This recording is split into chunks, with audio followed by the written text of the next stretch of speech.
여러분 안녕하십니까? 3월 10일 월요일 KTV 뉴스 시작합니다. 이영수 공군 참모총장이 지난 6일 발생한 포천 전투기 오폭 사고와 관련해 대국민 사과를 했습니다.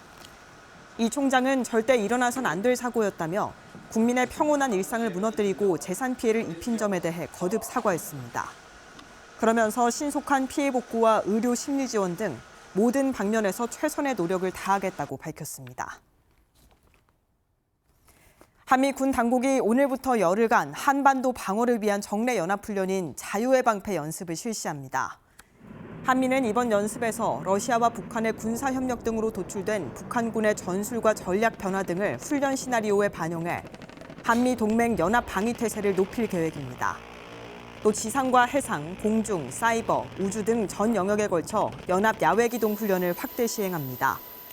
다만 FS 연습과 연계한 각 부대의 야외 기동 훈련 중 실사격 훈련은 지난 6일 발생한 전투기 오폭 사고에 따라 진행하지 않습니다. 민생경제 점검회의를 주재한 최상목 대통령 권한대행은 신학기 교육개혁 추진 상황을 점검하고 앞으로의 추진 방안을 논의했습니다. 최 권한대행은 늘봄 학교 도입 등 국가 책임 교육, 돌봄 기반을 조성했고 AI 디지털 교과서 추진으로 미래 교육 대혁신 계기를 마련했다고 설명했습니다.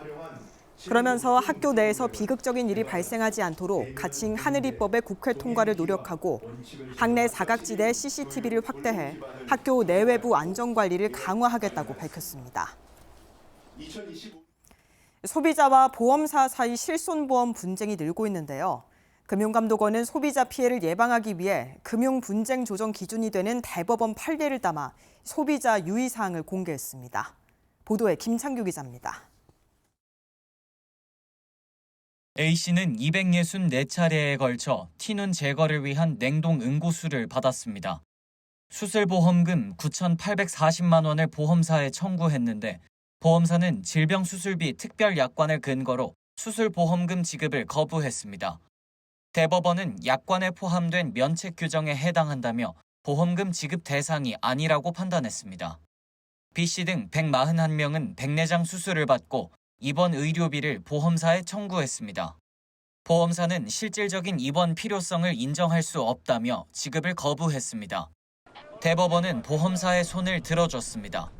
진료기록부에 기재된 입원 시간이 6시간이 안 되는 등 실질적인 입원 치료를 받았다고 보기 어렵다고 판단한 겁니다. 실손보험 약관에 입원 치료 요구 시간이 명시되지 않아 보험사가 명시 설명 의무를 위반했다는 B씨 측의 주장도 받아들여지지 않았습니다. 비급여 과잉 진료 논란 등에 따라 이런 실손보험 관련 분쟁이 증가하는 상황. 금융감독원은 금융 분쟁 조정의 기준이 되는 최근 판례를 모아 실손보험 소비자 유의사항을 발표했습니다. 실손보험이나 재산보험에 관해 가지고 대법원을 통해서 의미 있는 판결이 쭉 쌓였을 때는 그거를 좀 모아가지고 소비자 유의사항을 만들어가지고. 금감원은 보험금을 청구할 때 특약 등 약관을 꼼꼼히 살필 것을 당부했습니다. 또 백내장 수술 때 입원 의료비 보상은 입원 필요성이 입증돼야 한다며 실제로는 통원 의료비 보상에 그칠 수 있다고 주의를 요구했습니다. 이 밖에도 병원에서 할인받은 금액은 환자가 부담한 비용이 아니라 실손보험 보상 대상에서 제외된다고 설명했습니다. 다만 판례와 유사한 사안이라도 보험 가입 내역과 사고 내용 등 기타 사실관계에 따라 법원 최종 판단은 달라질 수 있다고 덧붙였습니다. 금감원은 앞으로도 대법원 판단을 모아 소비자 유의사항을 지속 안내할 예정입니다. KTV 김찬규입니다. 정부가 통신 채무자에 대한 경제적 재기를 돕기 위해 지난해 6월부터 금융통신 통합 채무 조정을 시행하고 있습니다. 지금까지 29,700명에 대한 지원이 확정됐는데요. 이들의 빠른 경제활동 복귀를 위해 통신 채무를 완납하기 전이라도 3개월 이상 성실 상환하면 통신 서비스 이용 재개를 지원하기로 했습니다. 김유리 기자입니다.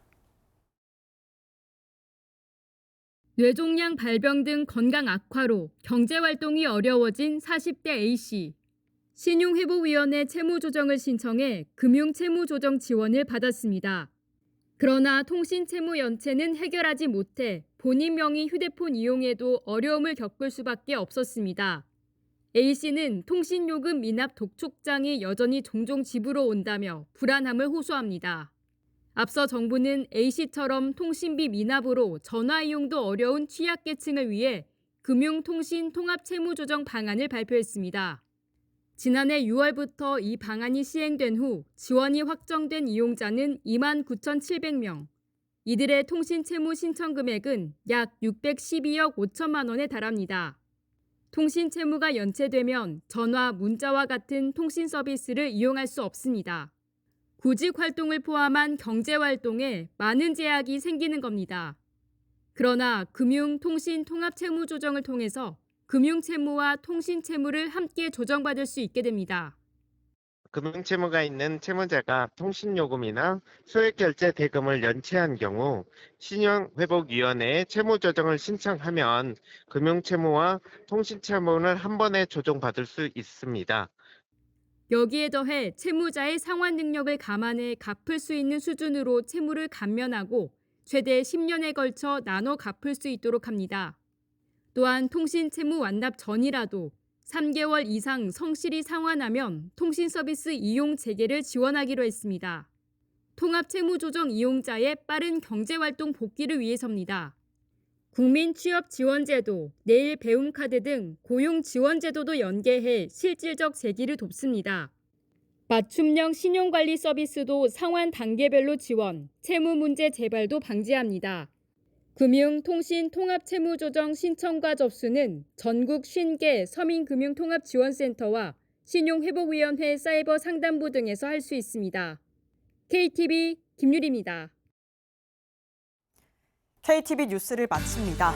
저희는 내일도 국정 소식을 한 걸음 더 빠르게 전해드리겠습니다. 함께해 주신 여러분 고맙습니다.